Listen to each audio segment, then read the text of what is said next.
Hello दोस्तों। तो मैं जापान में हूँ और मैंने कुछ प्रॉमिस किया था अपने आप से कि वीक में एटलीस्ट 2 से 3 दिन मैं नेचर के साथ कनेक्ट ज़रूर होऊंगा। और जहाँ पे मैं हूँ वहाँ पे बहुत अच्छी जगह है नेचर से कनेक्ट होने के लिए, लेकिन बस आज बात यह है कि समुद्र आज शांत नहीं है और हवाएं भी बहुत तेज़ हैं। मुझे नहीं पता आपको मेरी आवाज़ क्लियरली सुनाई भी दे रही है नहीं दे रही या जो भी है, लेकिन मैं बस ये बताना चाहता हूँ कि जब मैं फ़र्स्ट टाइम यहाँ आया था, जब मैंने आपके साथ ये बातें शेयर की थी कि जब भी आपकी लाइफ में आपको भारीपन लगे या लाइफ बहुत हार्ड फील हो तो अपने आप को नेचर से कनेक्ट करने की कोशिश करो। और वो कनेक्शन आप किसी भी तरीके से बना सकते हो। आप एनिमल्स के साथ टाइम स्पेंड कर सकते हो, उनके साथ खेल सकते हो या पार्क जा सकते हो। मैं थोड़ा प्रिविलेज हूँ कि भगवान ने मुझे एक इतनी अच्छी जगह रखा है कि मैं समुद्र, पेड़ पौधे, अच्छी हवा, उनके साथ अपना नेचर कनेक्शन बना सकता हूँ। तो अभी मैं बिल्कुल समुद्र के बीचों बीच हूँ। मुझे नहीं पता कि आपको दिख रहा है या नहीं दिख रहा, लेकिन ये कुछ है। नीचे जो लहरें हैं, ये लहरें बहुत तेज़ हैं। इनका पानी की जो छींटें हैं वो मेरे पास तक आ रही हैं और ये नीचे लगभग 3-4-5 मीटर नीचे है ये, और स्टिल ले रहा है उस वजह से। तो हवाएं तेज़ हैं, समुद्र शांत नहीं है, बहुत आवाज़ उस तरीके से है लहरों की, लेकिन सुकून फिर भी यहाँ पे है। इतना शोर होने के बाद भी सुकून बहुत है। तो अब बात कर लेते हैं कि क्या चीज़ अच्छी है जापान में, और जो मैं चीज़ें खासकर शेयर करता रहता हूँ। तो उसी के एक कंटिन्यूटी में ये है कि एजुकेशन सिस्टम पे हम बात कर रहे थे। लास्ट वीडियो मेरी एजुकेशन पे थी कि यहाँ पे एजुकेशन तो अल्टीमेट है। उनका जो सिस्टम है बहुत अल्टीमेट है कि प्राइमरी तक बच्चों को सिर्फ एटिकेट सिखाए जाते हैं। उनको ये चीज़ें सिखाई जाती हैं कि सोसाइटी में किस तरीके से बिहेव करना है, किस तरीके से रहना है, साफ़ सफाई कैसे रखनी है। जो सबसे बड़ी सीख जो यहाँ पे सिखाई जाती है वो ये है कि आपका कूड़ा आपकी जिम्मेदारी। तो जैसे हम एज अ सोसाइटी अपने देश में अगर किसी स्वीपर को देखते हैं या किसी सफाई करने वाले को देखते हैं या किसी पेंटर को देखते हैं या किसी मैकेनिक को देखते हैं या फिर किसी सब्जी वाले को देखते हैं, मतलब जिनको भी हम इस तरीके से देखते हैं कि ये हमसे छोटे हैं, ये हमसे कम अर्न करते हैं तो ये हमसे छोटे हैं, वो चीज़ यहाँ पे नहीं है, वो बैरियर यहाँ पे नहीं है। यहाँ पे हर कोई ऑलमोस्ट बराबर है, ऑलमोस्ट बराबर है। डिस्क्रिमिनेशन हर जगह होता है, यहाँ पे भी है, और वो एक सोसाइटल एक बिहेवियर है शायद जो कि आपको पूरे ग्लोब पे मिलेगा। ऐसा नहीं है कि यूएस में नहीं है या जापान में नहीं है या साउथ कोरिया में नहीं है, हर जगह आपको डिस्क्रिमिनेशन मिलता है। बस कंडीशन ये है कि डिस्क्रिमिनेशन के जो लेवल्स हैं वो अलग अलग हैं। हमारे देश में हम बहुत ज़्यादा डीपली डिस्क्रिमिनेटेड हैं कास्ट के बेस पे, इकोनॉमी के बेस पे या जो हम काम करते हैं उसके बेस पे। जापान में वो चीज़ें कम है थोड़ी, लेकिन है। तो मेरा सिर्फ इतना ही बताना है कि यहाँ पे एजुकेशन सिस्टम में वो चीज़ें सिखाने की कोशिश की जाती है कि डिस्क्रिमिनेशन ना हो, और वो एक बेसिक लेवल से स्टार्ट की जाती है। तो यहाँ पे किस तरीके से अचीव कर लेते हैं इतना अच्छा एजुकेशन सिस्टम, जो कि इम्पॉसिबल लगता है और कंट्रीज़ को, हमारे जैसे कंट्रीज़ को। तो वो सिर्फ ये है कि ये फोमो में नहीं है, फेयर ऑफ मिसिंग आउट। बहुत स्लो कंट्री है, किसी भी चीज़ की जल्दी नहीं है कि ये करना है, ये करना है, इस एज तक ये करना है, इस एज तक ये करना है, वो नहीं है यहाँ पे। यहाँ पे इनका फोमो नहीं है किसी चीज़ के लिए। इन्हें ये है कि अगर अचीव करना है तो ठीक है, कोई ऐसा स्पेसिफिक नहीं है कि हमें 21 साल की उम्र में, 18 साल की उम्र में, 12 साल की, 22 साल की उम्र में ये करना है। तो एक वो चीज़ इनको लर्निंग एंथुसियास्टिक बनाती है कि सीखने के लिए उनके पास टाइम है। हम थोड़ा उस चीज़ में लैग करते हैं कि अगर आपको IIT करना है तो 21 साल से, अब 20 साल या 18 साल से पहले करना पड़ेगा। आपको UPSC करना है तो इतने साल में करना ही पड़ेगा।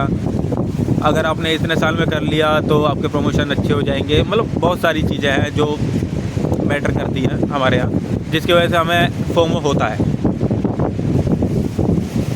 फिर फोमो को कुछ अच्छे तरीके से भी रिप्रेजेंट किया जाता है कि यूथ आएंगे तो अच्छा कंट्रीब्यूशन होगा यूथ का, अच्छी पब्लिक पॉलिसीज़ बनेंगी और वो सब चीज़ें। तो पब्लिक पॉलिसीज़ यहाँ पे बहुत अच्छी हैं और ऐसा नहीं है कि यूथ ही अच्छी पब्लिक पॉलिसीज़ बना सकते हैं। जो लोग पहले से उस फील्ड में हैं वो भी शायद अच्छी पॉलिसीज़ बना सकते हैं, जो कि जापान प्रूफ कर रहा है उस चीज़ को।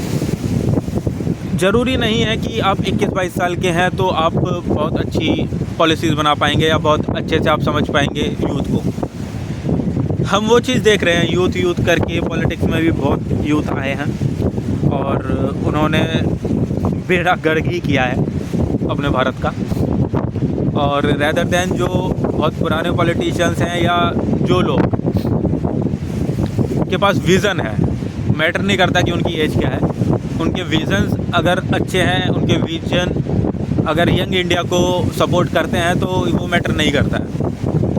तो एस जयशंकर जी वो यंग नहीं है, लेकिन उनका जो विज़न है वो बहुत अच्छे से यंग इंडिया को सपोर्ट करता है। नितिन गडकरी जी वो भी एज सच यंग नहीं है, लेकिन उनके विज़न जो हैं वो बहुत अच्छे हैं और यंग इंडिया को सपोर्ट करते हैं। ऐसे और भी हैं बताने के लिए, लेकिन फिर वो ज़्यादा ही पॉलिटिकल हो जाएगा, उस चीज़ में नहीं जाते। बस ये है कि एजुकेशन सिस्टम जो है इंडिया में वो बहुत ज़रूरी है चेंज होना, और वो ऐसे तो चेंज नहीं होगा, लेकिन 2020 में उसकी नींव रख दी गई है। आई होप कि अगले 10 से 12 साल 20 सालों में वो चीज़ चेंज हो जाए। Hope for the best. दूसरा, ये इतने अच्छे से इम्प्लीमेंट क्यों कर पाते हैं जापान में? वो इसलिए कर पाते हैं क्योंकि यहाँ पे जो पब्लिक है या अपोजिशन है वो सपोर्टिव है हर एक चीज़ के लिए। अगर जो चीज़ देश के लिए अच्छी है तो उसके लिए अपोजिशन और गवर्नमेंट मिलके काम करते हैं। पब्लिक को फ़र्क नहीं पड़ता कि गवर्नमेंट क्या कर रही है। अगर गवर्नमेंट उनके लिए अच्छा कर रही है, देश के लिए अच्छा कर रही है, तो पब्लिक उनके साथ है। अगर गवर्नमेंट अच्छा नहीं कर रही है तो वो आवाज़ उठाते हैं और बहुत सही तरीके से। वो दंगे फसाद नहीं करते हैं जैसे हमारे यहाँ प्रमोट कर दिए जाते हैं दंगे, वो चीज़ें नहीं होती हैं यहाँ पे। तो इसलिए भी पॉलिसीज़ जो हैं वो इम्प्लीमेंट हो पाती हैं। मुझे याद है हमारे देश में किसानों के लिए एक पॉलिसी आई थी। अब वो अच्छी थी या बुरी थी वो अलग बात है, लेकिन मेरा मानना ये था कि वो एक बार इम्प्लीमेंट होनी चाहिए थी। इम्प्लीमेंट होने के बाद अगर उसके कुछ ड्रॉबैक्स होते तो उन पर काम किया जाता, उसको फिर रिफ़ाइन किया जाता, और रिफ़ाइन करते करते वो इस लेवल पे आ जाती कि वो बहुत अच्छी होती। लेकिन उसे इम्प्लीमेंट ही ना होने देना और किसानों के लिए कुछ अच्छा ना होने देना, वो बहुत गलत चीज़ रही हमारे लिए। तो ऐसे ही एजुकेशन पॉलिसी है, उसके ऊपर भी बहुत सारे वो आते हैं कि लैंग्वेज को लेके और ये थोपी जा रही है या इस तरीके से। तो वो चीज़ें भी मुझे काफ़ी हद तक ऐसा लगता है कि उसे इम्प्लीमेंट होने देना चाहिए। उसके बाद चीज़ों को रिफ़ाइन करते रहना चाहिए। सरकार के ऊपर रिफ़ाइनिंग के दौरान प्रेशर बनाना चाहिए कि आपने जो चीज़ें बोली थी वो चीज़ें डिलीवर करो इस पॉलिसी में। आपने बोला था ऐसा हो जाएगा, लेकिन ऐसा नहीं हो रहा है, ऐसा करो। उस टाइम पे वो चीज़ें रिफ़ाइन होनी चाहिए। लेकिन जो पॉलिसीज़ देश के विकास के लिए या देश को अच्छा बनाने के लिए इम्प्लीमेंट होती हैं तो होनी चाहिए। वो चीज़ यहाँ पे सपोर्ट है। यहाँ पे गवर्नमेंट को पब्लिक का सपोर्ट मिलता है किसी भी नई चीज़ को इम्प्लीमेंट करने के लिए, अपोजिशन का सपोर्ट मिलता है। वो चीज़ हम लैक करते हैं और वो चीज़ हमें सीखनी चाहिए जापान से। दूसरा, वो हर एक चीज़ को इतना प्रिसीजन के साथ इम्प्लीमेंट करना चाहते हैं कि लोगों को प्रॉब्लम ना हो। हमारे यहाँ शायद उल्टा होता है। हमारे यहाँ सिर्फ इम्प्लीमेंट कर दी जाती है, उसके बाद लोगों को प्रॉब्लम हो रही है, होने दो, नेता अपने मज़े में रहने चाहिए, अफसर अपने मज़े में रहने चाहिए, जनता आ जाए बाढ़ में, वो वाली कंडीशन हो जाती है। यहाँ पे जनता के लिए पॉलिसीज़ बनती हैं तो उनको पहले ग्राउंड लेवल पे लाके जनता को इम्प्लीमेंट करवाया जाता है। जनता अगर उससे खुश है, जनता कंफर्टेबली उसको एक्सेप्ट कर पा रही है तो उसको फिर एम्फेसाइज किया जाता है। ऐसा नहीं है कि पॉलिसी आई और छोड़ दिया कि भाई अब तो हमने पॉलिसी ला दी, अब ख़त्म हो गया, अब जनता देखे और इम्प्लीमेंट करने वाले लोग देखें, हमें कोई मतलब नहीं है। तो वो चीज़ यहाँ पे नहीं होती है। यहाँ पे हर एक चीज़ को बहुत बारीकी से देखा जाता है। और अगर किसी के मन में ये बात आ रही हो कि वहाँ की पॉपुलेशन बहुत कम है, ये वो है, तो भाई पॉपुलेशन सिर्फ एक बहाना है, क्योंकि चाइना में भी पॉपुलेशन बहुत है लेकिन वहाँ पे इम्प्लीमेंटेशन बहुत अच्छा है। और अगर आप ये बोलेंगे कि वहाँ पे कम्युनिस्ट पार्टी होती है तो ये सब बहाने हैं, ये प्रॉपर तरीके से बहाने हैं। गवर्नमेंट जो होती है वो लोगों के लिए होती है, लोगों की तरह होती है। अगर आप जिस तरीके के हैं, आपकी गवर्नमेंट आपको ही रिप्रेजेंट कर रही है। जैसा मैं हूँ वैसा ही मेरी फैमिली या मैं अपनी फैमिली को रिप्रेजेंट कर रहा हूँ, ठीक है। अगर मैं कहीं जाके कुछ गलत कर रहा हूँ या मैं गलत तरीके से बिहेव कर रहा हूँ तो मैं अपने साथ साथ अपनी फैमिली को रिप्रेजेंट कर रहा हूँ। ऐसे ही डेमोक्रेसी में गवर्नमेंट होती है, जैसे हम हैं वैसी ही गवर्नमेंट है। अब या हम लोग वो नहीं कर सकते इसके ऊपर कि गवर्नमेंट सही काम नहीं कर रही है। भाई हमने चुना है और हमने जैसा चुना है और जैसा हम चाहते हैं वो वैसा ही काम कर रही है। अगर आप सही से क्वेश्चन नहीं करेंगे, अगर हम सही से उनसे पूछेंगे नहीं चीज़ों को, तो गवर्नमेंट वही करेगी जो उसको अच्छा लगेगा। वो नहीं आते हैं, उन्हें ग्राउंड लेवल पे काम करने का मौका ही नहीं मिलता है, क्योंकि अगर वो ग्राउंड पे आएंगे तो लोग इतने हैं कि उनको घेर के खड़े हो जाते हैं, अपना रोना स्टार्ट कर देते हैं। दूसरा, थ्रेट इतने मिलते हैं हमारे पॉलिटिशियन को जिसकी कोई हद नहीं है, तो उनके लिए भी पॉसिबल नहीं है कि वो ऑन ग्राउंड आके हर किसी से मिल सके। लेकिन जो ऑन ग्राउंड हैं हम उनसे बात कर सकते हैं, MLAs होते हैं उनसे हम बात कर सकते हैं। अगर MLA नहीं सुन रहा है तो हमारे पास बहुत सारे अब ग्रीवेंस के लिए पोर्टल हैं ऑनलाइन, हम डायरेक्ट उन पे जाके अपनी ग्रीवेंस डाल सकते हैं। हमारे पास सोशल मीडिया पे ये बातें उठा सकते हैं। बहुत चीज़ें हैं करने के लिए, लेकिन वो करनी पड़ेंगी। हमेशा सिर्फ इस तरीके से रहना कि अगर आप बट जाते हैं किसी धड़ में कि हम तो सिर्फ अपोजिशन पार्टी है, हम उन्हीं को सपोर्ट करेंगे, या हम सिर्फ जो पार्टी पावर में है उसी को सपोर्ट करेंगे, अगर ऐसे बट जाते हैं तो आपके लिए प्रॉब्लम है और आपको सिर्फ प्रॉब्लम ही दिखेगी हमेशा। लेकिन अगर आप अपने आप को थोड़ा सा भी इंटेलेक्चुअल मानते हैं या आप थोड़े से भी पढ़े लिखे हैं, तो आपको ये बात समझ में आएगी कि हर एक पॉलिटिकल पार्टी में कुछ अच्छाइयाँ हैं, कुछ बुराइयाँ हैं। तो अगर वो चीज़ें उन्होंने अच्छी करी है, आज की डेट में अपोजिशन जो भी कर रहा है उसमें अच्छाई तो पता नहीं कहाँ ही चली गई है। एक ज़माना था जब अपोजिशन काम करा करता था, लेकिन आज की डेट में अपोजिशन के पास शायद काम ही नहीं रह गया है।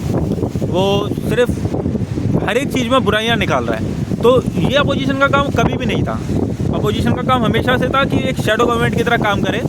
जो भी काम हो रहे हैं उनमें अगर कोई त्रुटि है या कोई लैक हो गया है तो उसको पॉइंट आउट करे और उसको पार्लियामेंट में उठाए और उस काम को सही करवाए। लेकिन आज ये है कि कोई भी पॉलिसी आती है सेंट्रल गवर्नमेंट की तरफ से या स्टेट गवर्नमेंट में, उसको सिर्फ गलत बताना है, चाहे वो कितनी भी सही है, उससे लोग कितने भी फ़ायदा पाएँ, कितना भी उनको प्रॉफिट हो लोगों को, लेकिन उसके बारे में हमेशा बुरा बुरा बुरा बुरा। और अब मुद्दे तो रह भी नहीं गए हैं देश में, पता नहीं कहाँ ही चले गए हैं मुद्दे जो कि उठाए जाने चाहिए, लेकिन आजकल जो मुद्दे चल रहे हैं वो उल्टे से ही चल रहे हैं। तो हम उस बात पे भी क्या बात करें। बस यही है कि जापान से सीखने के लिए बहुत कुछ है। तो एजुकेशन सिस्टम क्यों अच्छा है यहाँ का, वो शायद मैं क्लियर कर चुका हूँ कि यहाँ पे लोग सपोर्टिव है, यहाँ पे अपोजिशन सपोर्टिव है जब बात लोगों के हित की आती है या देश के हित की आती है। तो ये एक बहुत बड़ा एक रीज़न है कि यहाँ पे कोई भी चीज़ इम्प्लीमेंट हो जाती है इजीली और वो बहुत अच्छे से लोग परसीव करते हैं। तो यही है, आप देखें कि कितना अच्छा मौसम है। और जस्ट साइनिंग ऑफ, मिलते हैं कल कुछ नई सीख के साथ। बाय।